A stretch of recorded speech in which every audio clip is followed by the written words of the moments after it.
लोणावळ्याला एकाच दिवसात एवढं काही एक्सप्लोअर केलं की व्लॉग एकाच पार्टमध्ये फिट होणे शक्यच नाही. सकाळी नाश्त्याला मस्त पोहा आणि चहा घेतला आणि मग निघाले होते लोणावळ्याला बुशी डॅम बघायला. पण रस्त्यात पडणाऱ्या त्या रिमझिम पावसात भिजण्याची मजाच काही वेगळी होती. लोणावळ्याला जाताना वाटेत गणपतीचं सुंदर असं दर्शन झालं आणि तिथून पुढे निघालो. थोडं पुढे गेल्यावर बुशी डॅमच्या रस्त्यावर एक सुंदर डोंगर आणि मस्त व्ह्यू दिसला, म्हणून एका पॉईंटवर थांबून तो व्ह्यू एन्जॉय केला.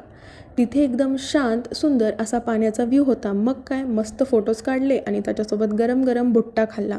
तिथून मग निघालो आम्ही आमच्या नेक्स्ट स्टॉपकडे. लोणावळ्याला जाताना रस्त्यात दिसणारे ते छोटे छोटे वॉटरफॉल्स कोणाला नाही आवडणार. एक सुंदर वॉटरफॉल दिसला आणि मग आम्ही तिथेच थांबलो. पाण्यात मस्त एन्जॉय केलं, फोटोज काढला आणि खूप सारी मस्ती केली. पण लोणावळा ट्रिपची असली मजा तर अजून बाकी आहे. असा हा आमच्या लोणावळा ट्रिपचा पहिला पार्ट. पुढचा पार्ट अजून इंटरेस्टिंग आहे, तर पार्ट 2साठी फॉलो करायला विसरू नका.